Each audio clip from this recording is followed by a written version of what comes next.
وبرکاتہ۔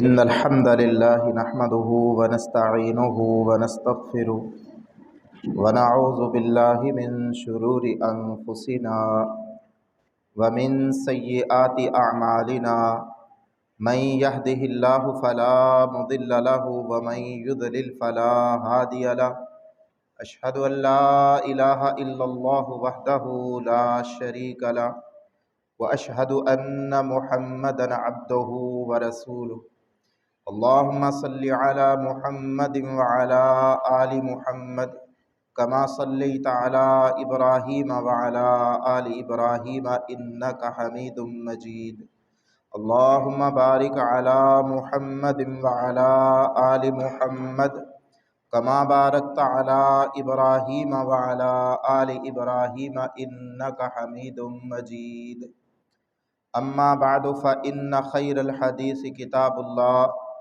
وخیر الہدی ہدی محمد صلی اللہ علیہ وآلہ وسلم وشر الامور محدثاتها وکل محدثۃ بدعہ وکل بدعۃ ضلالہ اعوذ باللہ السمیع العلیم من الشیطان الرجیم بسم اللہ الرحمن الرحیم وَكَذَلِكَ جَعَلْنَاكُمْ أُمَّةً وَسَطًا لِتَكُونُوا شُهَدَاءَ عَلَى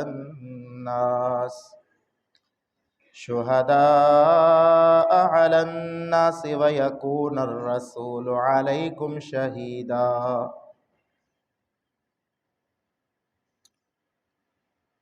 اور اسی طرح ہم نے تمہیں امت وسط بنایا تاکہ تم لوگوں پر گواہ ہو جاؤ اور رسول اللہ صلی اللہ علیہ وآلہ وسلم تم پر گواہ ہو جائے۔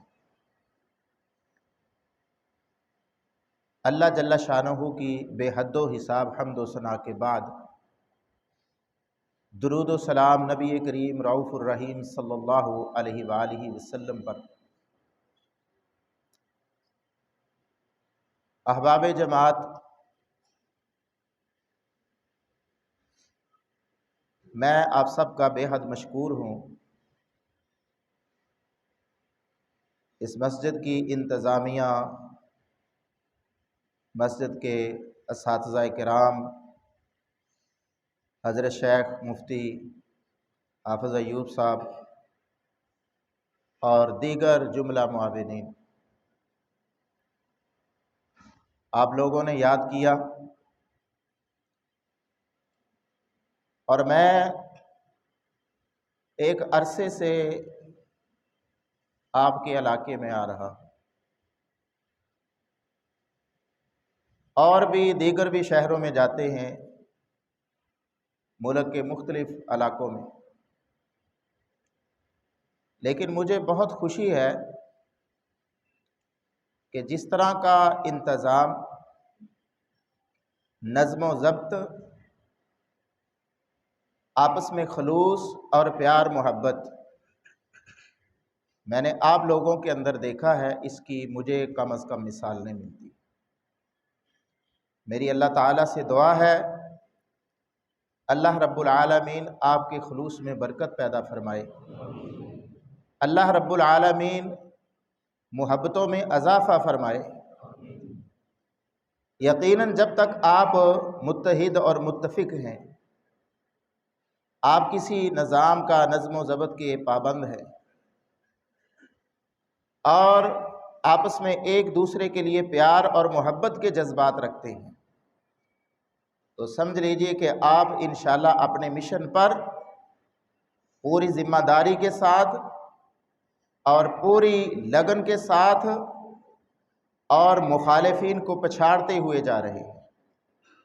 لیکن جب آپس کے اندر نفرتیں پیدا ہو جائیں، کسی بھی جماعت کے اندر اختلافات اور انتشار پیدا ہو جائیں، تو پھر اللہ رب العالمین ایسے لوگوں کو کامیابیاں نہیں دیتا۔ یہ چند دلی باتیں تھیں۔ ہم سب مسلمان ہیں اور اس بات پر اللہ سبحانہ و تعالیٰ کا شکر ادا کرتے ہیں۔ بلکہ مولا کریم کا جتنا بھی شکر ادا کر سکیں حق نہیں ادا کر سکتے کہ اس نے ہمیں آخری نبی جناب محمد الرسول اللہ صلی اللہ علیہ وآلہ وسلم کی امت کا ایک فرد بنایا۔ یہ امت مسلمہ، اس کی بڑی فضیلت اور بڑی منقبت ہے، یہ خیر الامم ہے، یہ اشرف الامم ہے۔ اللہ رب العالمین نے اس کو تمام امتوں میں بہترین امت کا لقب دیا ہے۔ ابھی میں نے آپ کے سامنے سورہ البقرہ کی آیت نمبر 143 کا پہلا حصہ، پہلا ٹکڑا تلاوت کیا ہے۔ اس میں اللہ رب العالمین نے امت مسلمہ کی دو بڑی عظیم فضیلتیں بیان کی۔ اللہ رب العالمین نے اس امت کو امت وسط کہا ہے، اور نمبر 2 شہداء علی الناس کہا ہے۔ فرمایا وَكَذَلِكَ جَعَلْنَاكُمْ أُمَّةً وَسَطًا، اور اسی طرح ہم نے تمہیں امت وسط بنایا۔ جس طرح تم تمام نبیوں پر، تمام انبیاء کرام پر ایمان رکھتے ہو، اور یہ صفت اور خوبی کسی دوسری امت کے اندر نہیں، باقی جتنے بھی امتیں اور قومیں ہیں وہ سب نبیوں پر ایمان نہیں رکھتی۔ جس طرح ہم نے کعبے کو تمہارا قبلہ بنایا، جو کہ اول بیت وضع للناس ہے، دیگر امتیں اس اعزاز سے محروم ہیں، اسی طرح اللہ تعالیٰ نے تمہیں امت وسط بنایا ہے۔ وسط کا معنی ہے درمیان، کسی بھی چیز کا جو درمیانی حصہ ہوتا ہے بالکل درمیان، اس کو وسط کہتے ہیں۔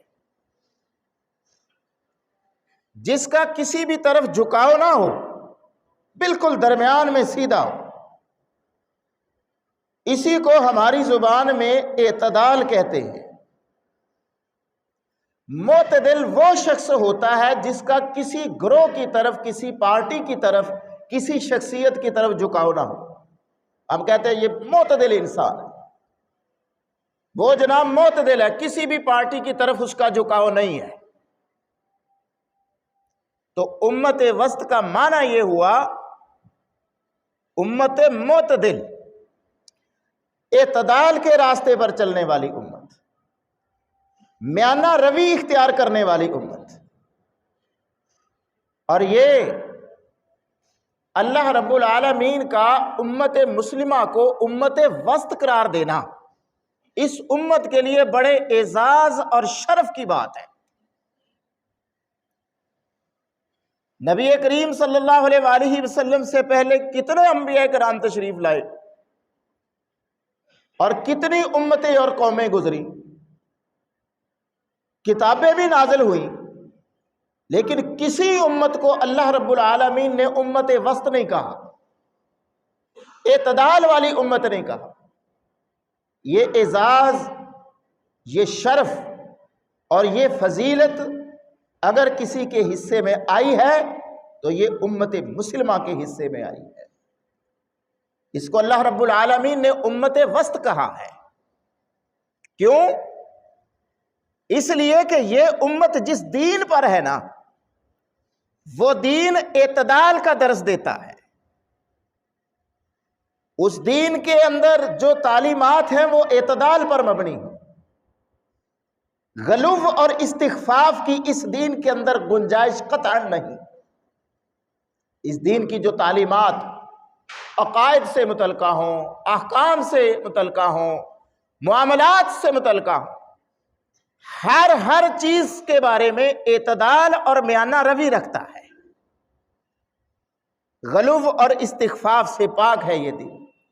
غلو کا مطلب ہے بڑھا دینا، یعنی اللہ رب العالمین نے جو کسی کو شان، مقام، مرتبہ دیا ہے اس میں اپنی طرف سے اضافہ کر دینا، یہ غلو ہے۔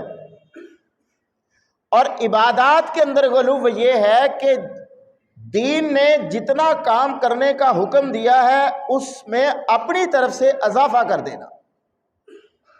اس لحاظ سے تمام بدعات غلو فی الدین ہے۔ دین کے اندر رسمیں جو ہیں یہ سب غلو کی ہی قسمیں ہیں، اپنی طرف سے اضافہ کر دینا۔ استخفاف اور تحقیر یہ ہے کہ کمی کر دینا۔ جو شان اللہ رب العالمین نے، جو مقام اور مرتبہ کسی کو عطا کیا ہے، اس کو اپنی طرف سے گرانے کی کوشش کرنا، کم کرنے کی کوشش کرنا۔ اعتدال یہ ہوتا ہے کہ جو اللہ رب العالمین نے کسی کو شان، مقام اور مرتبہ دیا ہے اس پر رہنا، اپنی طرف سے نہ اضافہ نہ کمی۔ جتنا عمل کرنے کا شریعت نے بتایا ہے اتنا ہی کرنا، اپنی طرف سے اس کے اندر اضافہ نہ کرنا، یہ اعتدال ہے۔ وَكَذَلِكَ جَعَلْنَاكُمْ أُمَّةً وَسَطًا، اور اسی طرح ہم نے تمہیں امت وسط یعنی معتدل امت بنایا ہے، تم اعتدال پر چلنے والے ہو۔ پہلی جتنی بھی قومیں تھیں اور جتنی بھی امتیں ہیں انہوں نے اعتدال کو چھوڑ دیا۔ مثال کے طور پر ایک تو وہ مذاہب ہیں جو زمینی مذاہب ہیں، ان کی تو بات ہی کیا کرنی، جیسے ہندو مذہب ہے، سکھ مذہب ہے، جو انسان نے خود مذہب گھڑے ہیں، بنائے ہیں، ان کو تو آپ ایک طرف رکھیں نا۔ جو آسمانی مذاہب ہیں جس طرح کے یہودی مذہب ہے، عیسائی مذہب ہے، جو شریعت کو ماننے والے ہیں، جو کسی نہ کسی نبی کو ماننے والے ہیں، کسی نہ کسی کتاب کو ماننے والے ہیں، انہوں نے بھی اعتدال کا راستہ چھوڑ دیا، غلو اور استخفاف میں پڑ گئے۔ رب تعالیٰ نے قرآن مجید میں یہود و نصارہ اہل کتاب کا ذکر کیا تو فرمایا اعوذ باللہ من الشیطان الرجیم یا اہل الکتاب قل یا اہل الکتاب لا تغلوا فی دینکم غیر الحق ولا تتبعوا اہواء قوم قد ضلوا من قبل واضلوا کثیرا وَضَلُّوا عَن سَوَاءِ السَّبِيلِ۔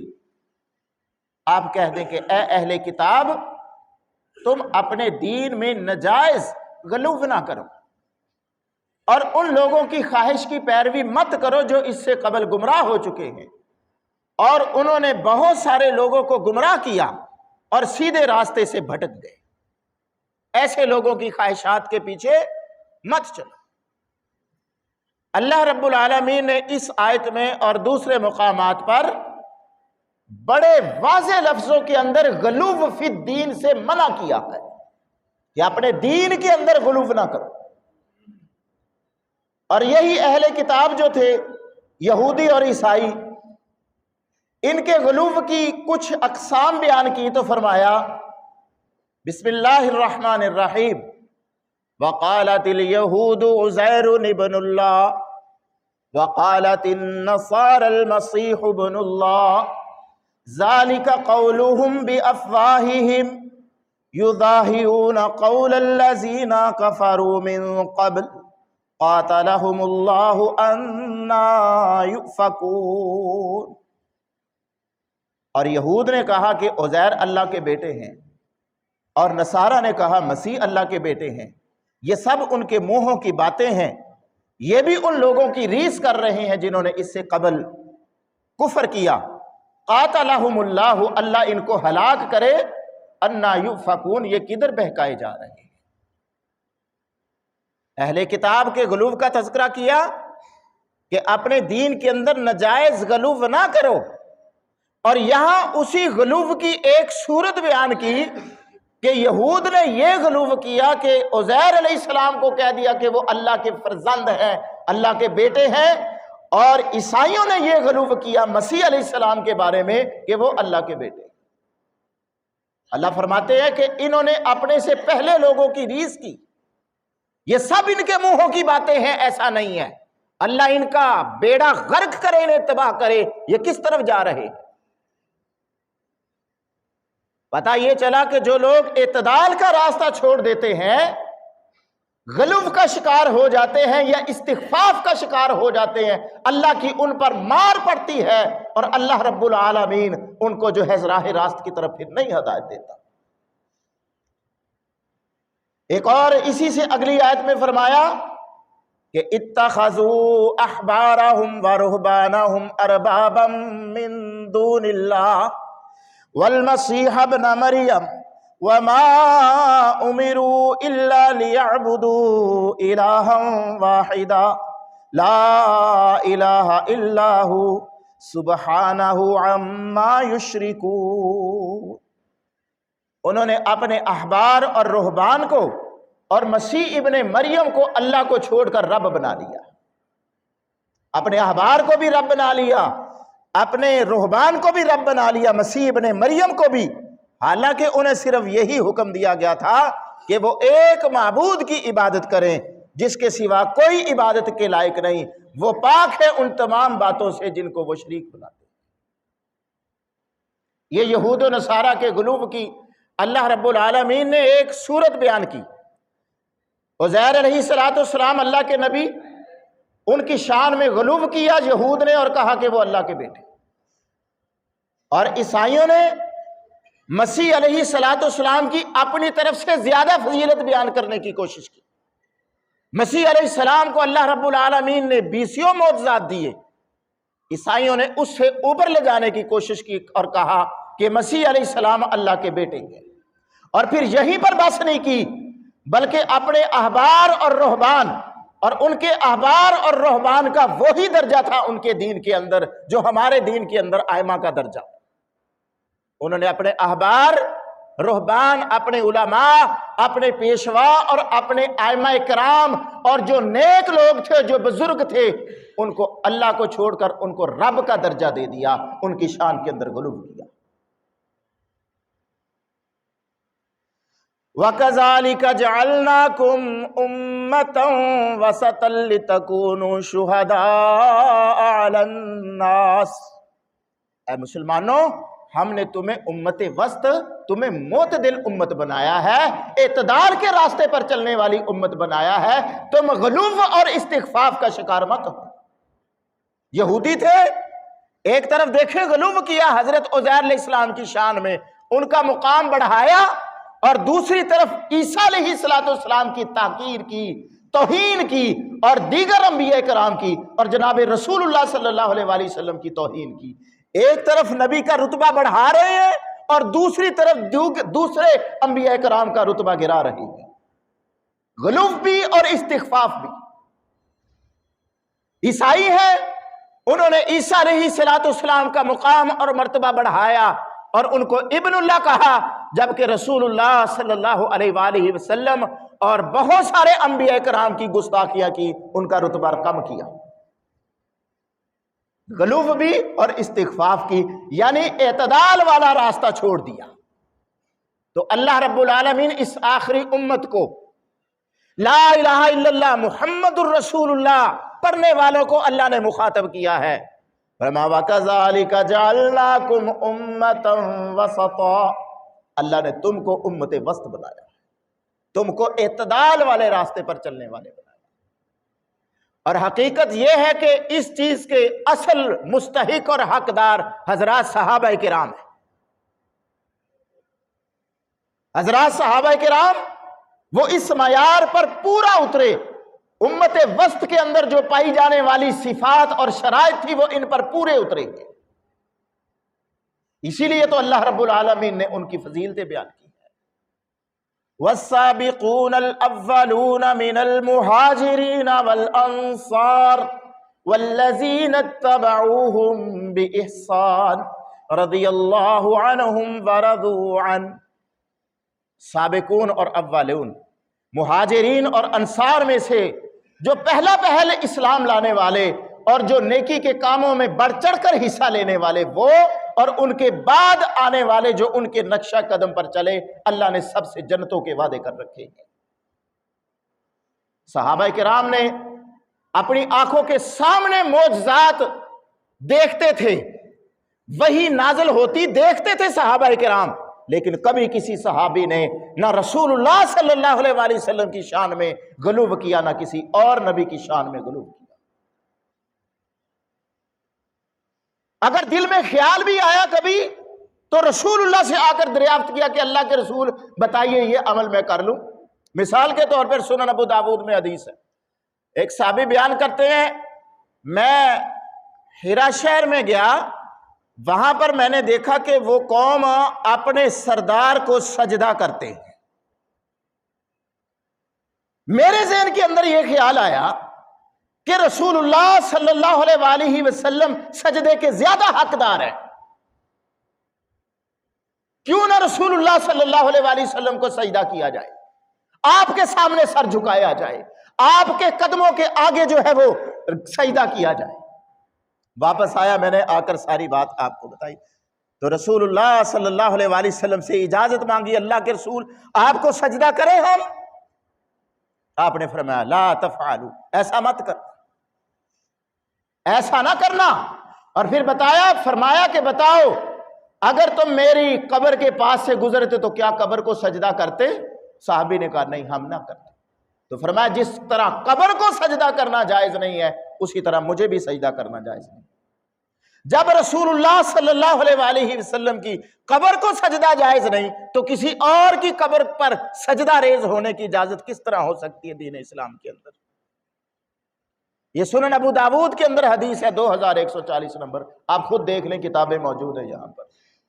آپ نے فرمایا اگر میں اللہ کے سوا کسی اور کو سجدہ کرنا جائز ہوتا تو میں عورتوں کو حکم دیتا کہ اپنے شوہروں کو، اپنے خامدوں کو سجدہ کریں۔ صحابہ کرام نے کبھی کسی نبی کے بارے میں غلو نہیں کیا، کسی نبی کے بارے میں اللہ کی قسم آپ مجھے کسی ایک صحابی کا بتا دیں کہ انہوں نے کہا ہو کہ فلاں نبی حضرت ابراہیم علیہ السلام یا نوح علیہ السلام وہ مشکل کشا تھے، حاجت روا تھے، وہ بگڑیاں بنانے والے تھے، کسی ایک صحابی کا بتا دیں۔ اسی لیے اللہ ہمیں کہتا ہے کہ فَإِنْ آمَنُوا بِمِثْلِ مَا آمَنْتُمْ بِهِ فَقَدِ اهْتَدَوْا وَإِن تَوَلَّوْا فَإِنَّمَا هُمْ فِي شِقَاقٍ فَسَيَكْفِيكَهُمُ اللَّهُ وَهُوَ السَّمِيعُ الْعَلِيمُ۔ پھر اگر یہ لوگ بھی اسی طرح ایمان لے آئیں جس طرح کے صحابہ کرام ایمان لائے تھے تو یقیناً یہ ہدایت پا جائیں گے۔ مانا یہ کہ اگر ہدایت چاہتے ہو اور دعا کرتے ہو نا، ہر بندہ، ہر مسلمان کسی بھی فرقے سے وہ تعلق رکھنے والا جب نماز پڑھتا ہے تو کیا کہتا ہے؟ اہدنا الصراط المستقیم، یا اللہ سیدھے راستے پر رکھنا، ہدایت والے راستے پر رکھنا۔ رب فرما رہا ہے کہ اگر ہدایت چاہتے ہو تو کیا کرو؟ ایمان اس طرح لے کر آؤ جس طرح کے صحابہ کرام لے کر آئے تھے۔ اور اللہ کی قسم صحابہ کا جو ایمان تھا وہ غلو اور استخفاف سے پاک تھا۔ اگر کوئی شخص یہ کہتا کہ صحابہ کے اندر بھی غلو تھا، وہ بھی اپنی طرف سے شان، مقام اور مرتبہ بڑھایا کرتے تھے، تو وہ دلیل پیش کرے، کسی ایک صحابی کا اللہ کی قسم دکھا دے۔ وَكَذَلِكَ جَعَلْنَاكُمْ أُمَّةً وَسَطًا، اور ہم نے تمہیں معتدل امت بنایا۔ اس چیز کے اولین مستحق اور صحیح معنوں میں حقدار حضرات صحابہ کرام ہیں۔ صحابہ کرام کے بعد امت مسلمہ نے اس اعزاز سے، اس راستے سے فرار اختیار کر لیا، فرقوں میں بٹ گئے، اور آج بلا مبالغہ جتنے بھی فرقے ہیں، جتنے بھی گروہ ہیں، سب غلو کا بھی شکار ہیں، استخفاف کا بھی شکار ہیں۔ اللہ رب العالمین نے اگر محفوظ رکھا ہے تو وہ ایک ہی جماعت ہے، جماعت اہل الحدیث۔ اللہ رب العالمین کا خاص فضل ہے، ہماری جو دعوت ہے، ہمارا جو منہج ہے، ہمارا جو عقیدہ ہے، الحمدللہ وہ غلو اور استخفاف سے پاک ہے۔ اس پر ہم اللہ کا شکر ادا کرتے ہیں۔ ہاں میرے اندر سستیاں ہو سکتی ہیں، میں انسان ہوں، 20 کمیاں کوتاہیاں ہو سکتی ہیں، میرے استاد کے اندر ہو سکتی ہیں، میرے کسی امام اور مفتی کے اندر ہو سکتی ہیں، انفرادی طور پر کسی کے اندر کمیاں ہو سکتی ہیں، لیکن اللہ کی قسم ہماری جو دعوت ہے، ہمارا جو منہج ہے، ہمارا جو عقیدہ ہے، جس طرف ہم بلاتے ہیں وہ اعتدال اور استخفاف سے الحمدللہ پاک ہے۔ کوئی ایسا فرقہ دکھائے مجھے۔ روافض ہے، روافض نے اہل بیت کی شان میں غلو کیا کہ نہیں غلو؟ یہاں تک غلو کیا کہ سارا دین ہی اہل بیت کے ارد گرد گھومتا ہے، اور یہاں تک کہہ دیا کہ جبریل بھول کر محمد الرسول اللہ صلی اللہ علیہ وآلہ وسلم کی طرف چلے گئے تھے، اور یہاں تک کہہ دیا کہ رسول اللہ صلی اللہ علیہ وآلہ وسلم کی رحلت کے بعد صرف اہل بیت ہی بچے تھے، باقی سب مرتد ہو گئے تھے۔ نعوذ باللہ۔ غلو کیا اہل بیت کی شان میں اور استخفاف کیا دوسرے صحابہ کی شان میں۔ نواسب کو دیکھ لیں، دوسرے صحابہ کا مرتبہ بڑھایا اور اہل بیت کا مرتبہ کم کیا، استخفاف کیا۔ مقلدین کو دیکھ لیں، ہر گروہ نے، تقلید پرستوں کے نے، تقلید کرنے والوں کے ہر گروہ نے اپنے اپنے امام کی شان کے اندر غلو کیا اور دوسرے ائمہ کرام کی توہین اور تنقیص کی۔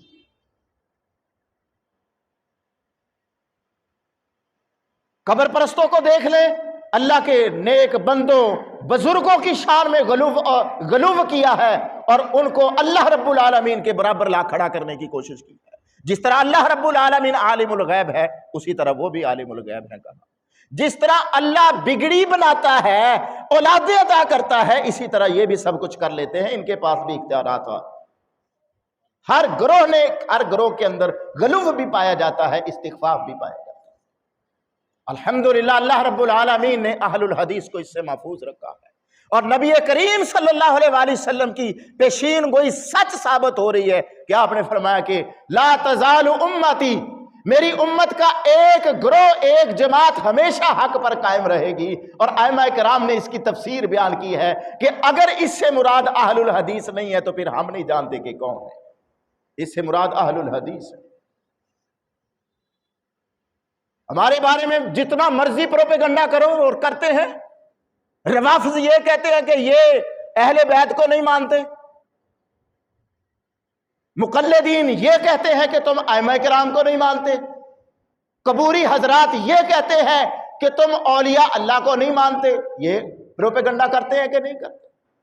لیکن سن لو، آج اگر تو تمہارے کہنے کا مطلب یہ ہے کہ ہم غلو کریں، ہم اہل بیت کی شان میں غلو کریں اور دوسرے صحابہ کی توہین کریں، تو ہم تمہاری یہ بات نہیں مانتے۔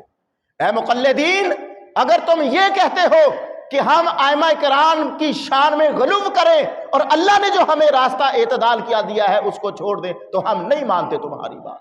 اور اے قبر پرستو، اگر تم یہ کہتے ہو کہ اللہ کے نیک بندوں کو اللہ کے برابر لا کھڑا کر دو، تو ہم نہیں مانتے۔ ہم مانتے ہیں، ہم صحابہ کرام کو مانتے ہیں، ہم اہل بیت کو مانتے ہیں۔ اہل بیت ہمارے سر کا تاج ہیں۔ صحابہ کرام، تمام جمیع صحابہ کرام ہمارے سر کا تاج ہیں۔ ہمارا یہ عقیدہ ہے کہ تمام صحابہ مرحوم ہے، مغفور ہے، سارے جنتی ہیں، اللہ ان سے راضی اور وہ اللہ سے راضی۔ ائمہ کرام کو بھی ہم مانتے ہیں۔ تم مانو نا، تم تو ایک کو مانتے ہو، ہم سب کو مانتے ہیں۔ تاریخ پڑھ کے دیکھیں، کیا امام ابو حنیفہ کے مقلدین نے امام ابو حنیفہ کی شان میں غلو کیا؟ کیا دوسرے ائمہ کی توہین نہیں کی انہوں نے؟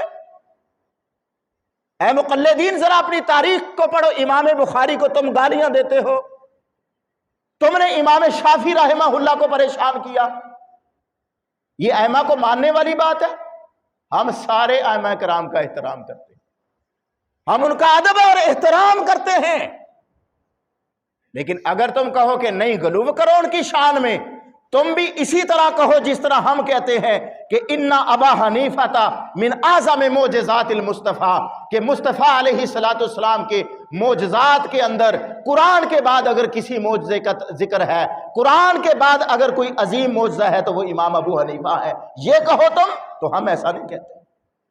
اگر تم یہ کہو کہ امام ابو حنیفہ رحمۃ اللہ علیہ کے بارے میں یہ کہو کہ وَهُوَ كَالصِّدِّيقِ، وہ تو صدیق اکبر کی مانند تھے، تو ہم ایسا غلوب ہرگز نہیں کریں گے۔ تم جو مرضی القابات ہمیں دے دو، ہمیں گستاخ کہہ لو، جو مرضی کہہ لو، تیرا منہ تو نہیں پکڑ لینا ہم نے، لیکن بات ہے کچھ سوچو اور دلیل کی طرف آؤ۔ اسلام کے اندر اس غلو کی گنجائش نہیں ہے، استخفاف کی گنجائش نہیں ہے۔ اللہ فرماتے ہیں وَكَذَلِكَ جَعَلْنَاكُمْ أُمَّةً وَسَطًا لِتَكُونُوا شُهَدَاءَ عَلَى النَّاسِ، ہم نے تمہیں معتدل امت بنایا ہے، اعتدال کے رستے پر چلنے والی امت بنایا ہے۔ یہ اس امت کی فضیلت ہے۔ میں اپنے بیان کو مختصر کر رہا ہوں وقت کے پیش نظر۔ دوسری چیز اللہ رب العالمین نے جو اس مقام پر بیان کی ہے وہ شہداء علی الناس ہے، کہ تم لوگوں پر گواہ ہو، اور یہ فضیلت، یہ اعزاز بھی کسی امت کے حق میں نہیں آیا۔ شہداء علی الناس کے مفسرین نے جو مفہوم بیان کیے ہیں، ایک تو یہ ہے کہ کل قیامت والے دن یہ امت جو راہ اعتدال پر چلنے والی ہے، جنہوں نے اعتدال کے رستے کو مضبوطی سے پکڑے رکھا اور اعتدال پر قائم رہے، قیامت والے دن انبیاء کرام کے حق میں گواہی دینے کے لیے کھڑے ہو جائیں گے۔ حدیث میں آتا ہے رسول اللہ صلی اللہ علیہ وآلہ وسلم آپ نے فرمایا کہ قیامت کے دن نوح علیہ السلام کو اور ان کی امت کو لایا جائے گا۔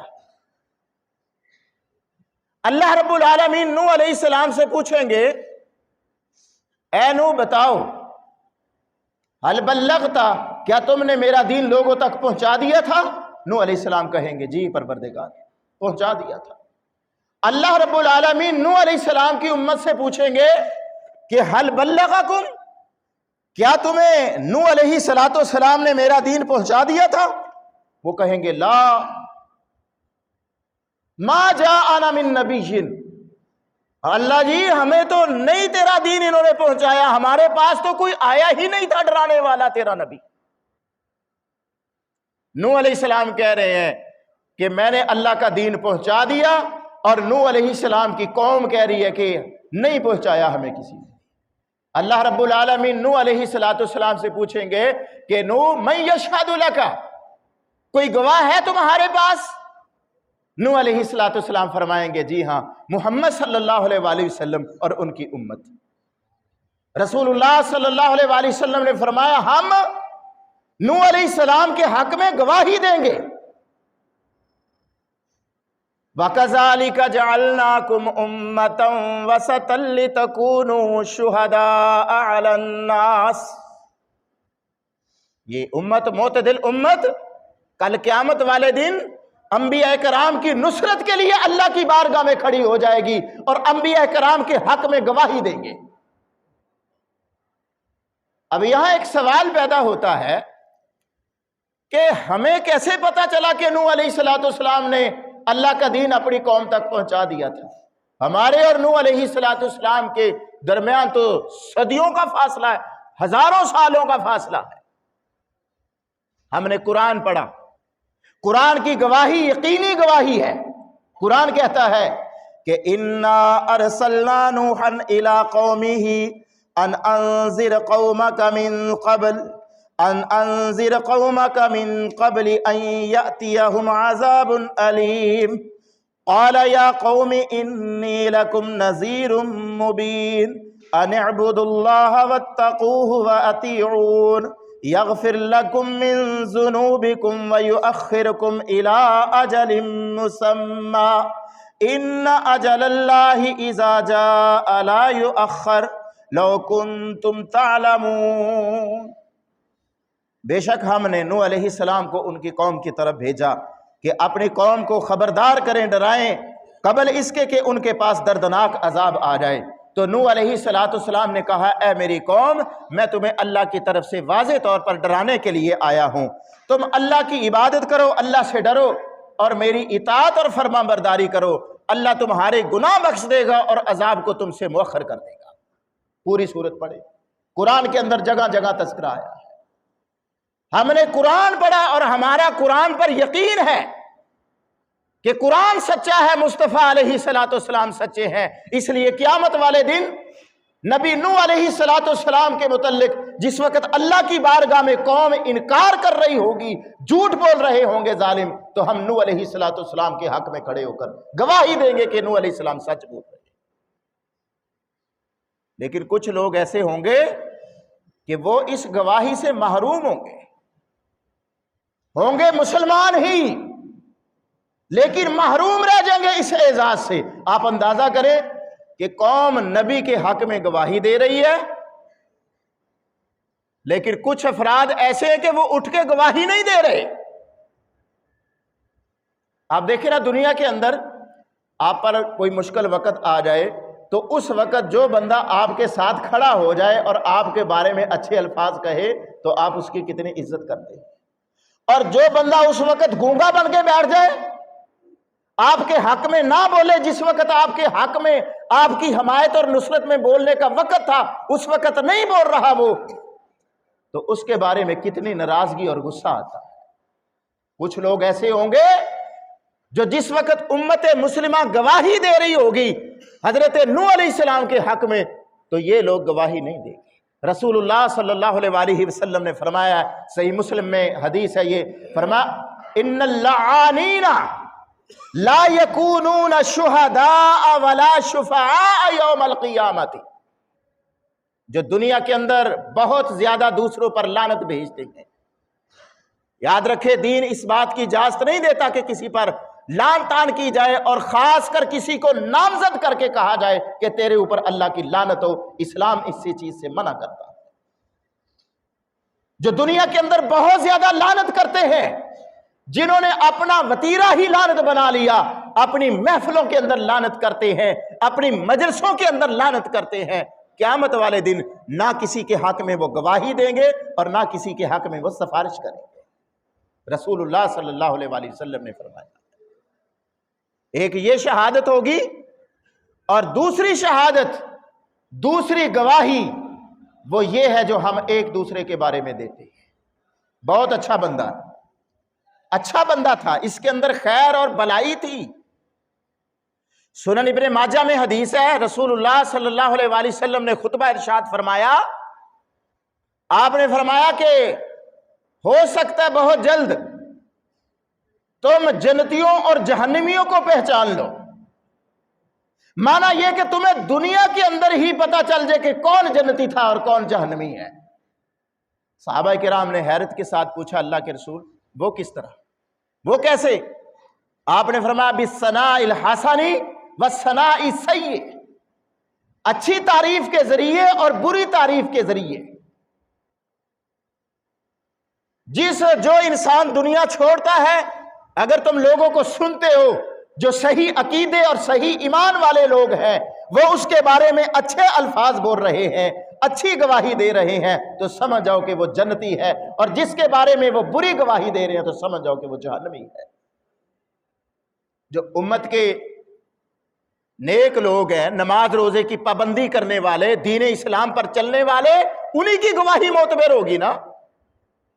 جو نماز نہیں پڑھتا، جو دین اسلام کی طرف نہیں آتا، جو شرک کا دل دادا ہے، بدعات کے اندر ڈوبا ہوا ہے، اس کی گواہی کا اعتبار تو دنیاوی معاملات میں اسلام نہیں کرتا، چاہے جائے کہ جنت اور جہنم کے سلسلے میں اس کی گواہی پر فیصلہ کر دیا جائے۔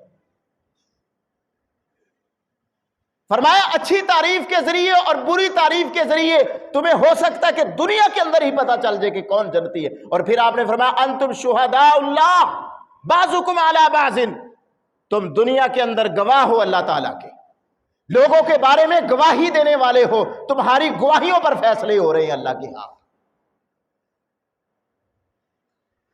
مرنے والے، دنیا سے جانے والے کے بارے میں احتیاط کے ساتھ بولا کریں۔ ایک تو آپ اچھے الفاظ میں بولا کریں، اور دوسرا ہم میں سے ہر شخص کو چاہیے کہ دنیا کے اندر اس طرح کا رویہ اپنائے، اس طرح کے عمل کرے کہ جس وقت دنیا چھوڑے تو لوگ اچھے الفاظ میں یاد کریں، تعریفیں کریں۔ یہ اسی صورت میں ہوگا جب اچھے کام کیے ہوں گے، جب کسی کا حق نہیں مارا ہوگا، جب کسی کو ستایا نہیں ہوگا، کسی کو پریشان نہیں کیا ہوگا، جب دنیا سے جا رہا ہوگا تو ہر زبان پر یہی ہوگا کہ یہ بہت اچھا بندہ تھا، کبھی کسی کو اس نے تنگ نہیں کیا، بڑا نیک آدمی تھا، مسجد کے ساتھ ہم اس کو دیکھتے تھے، آتا جاتا تھا، نماز پڑھنے کے لیے آ رہا ہے، نماز پڑھ کے جا رہا ہے، مسجد کے ساتھ محبتیں کرنے والا، اللہ کے دین کے ساتھ محبت کرنے والا تھا، یہ اللہ والوں کے ساتھ محبتیں کرنے والا تھا۔ لوگ اچھی گواہی دیں گے کب؟ جب اس طرح کا عمل اور کردار اپنائیں گے۔ اور اگر کردار ہی فاسقانہ اور فاجرانہ اپنانا، گھر کے ساتھ مسجد نماز کی کوئی پرواہ نہیں ہے، جھوٹ بولنا عادت بن چکی ہے، حرام کھانا عادت بن چکی ہے، دوسروں کو تنگ کرنا، پریشان کرنا اس کی فطرت بن چکی ہے، تو ایسا شخص جب دنیا سے جائے گا لوگ سکون ہی کریں گے، اچھا ہوا، دفع ہوا، ختم ہوا۔ تمہارے ان لفظوں پر فیصلے کر دیے جائیں گے۔ رسول اللہ صلی اللہ علیہ وآلہ وسلم کے پاس سے جنازہ گزرا، لوگوں نے اچھی تعریف کی اس کی، بہت اچھا تھا، آپ نے فرمایا وجبت۔ پھر ایک جنازہ گزرا، لوگوں نے بری تعریف کی، آپ نے فرمایا وجبت۔ دو جنازے گزرے، دونوں کے بارے میں آپ نے فرمایا وجبت وجبت۔ حضرت عمر رضی اللہ تعالیٰ عنہ عرض کرتے ہیں، یا کسی اور صحابی نے عرض کیا، اللہ کے رسول دو جنازے گزرے ہیں، دونوں کے بارے میں لوگوں کے مختلف کمنٹس ہیں، ایک کے بارے میں لوگوں نے اچھے الفاظ استعمال کیے کہ وہ اچھا بندہ تھا، اس کی اچھی تعریف کی ہے، آپ نے تب بھی وجبت فرمایا، اور دوسرے کے بارے میں لوگوں کے تاثرات اچھے نہیں تھے، لوگوں نے اس کی بری تعریف کیا، آپ نے تب بھی وجبت فرمایا۔ اس کی وجہ کیا ہے؟ آپ نے فرمایا جس کے بارے میں تم نے اچھا ہونے کی گواہی دی، جس کو تم نے اچھا کہا، رب تعالیٰ نے اس کو جنت میں بھیج دیا، اس کے لیے اللہ کی جنت واجب ہو گئی، اور جس کے حق میں تم نے بری گواہی دی کہ وہ برا تھا، اس کے لیے جہنم واجب ہو گئی۔ وَكَذَلِكَ جَعَلْنَاكُمْ أُمَّةً وَسَطًا لِتَكُونُوا شُهَدَاءَ عَلَى النَّاسِ، اور اسی طرح ہم نے تمہیں امت وسط بنایا ہے، معتدل امت بنایا ہے، راہ اعتدال پر چلنے والی، تاکہ تم لوگوں پر گواہی دینے والے بنو، اور رسول صلی اللہ علیہ وآلہ وسلم تم پر گواہ ہو جائے۔ تمہاری گواہی ایک قیامت والے دن، اور دوسری یہاں دنیا کے اندر ہی تمہاری جو گواہی ہے اسی پر فیصلے ہو رہے ہیں اللہ تعالیٰ کے ہاں۔ اللہ رب العالمین سے دعا ہے کہ اللہ رب العالمین ہمیں راہ اعتدال پر رکھے، اللہ رب العالمین غلو سے محفوظ رکھے، اللہ رب العالمین استخفاف اور تحقیر اور تنقید سے محفوظ رکھے، اللہ رب العالمین ہمیں اچھا اخلاق اپنانے کی توفیق عطا فرمائے۔ وآخر دعوانا الحمدللہ رب العالمین۔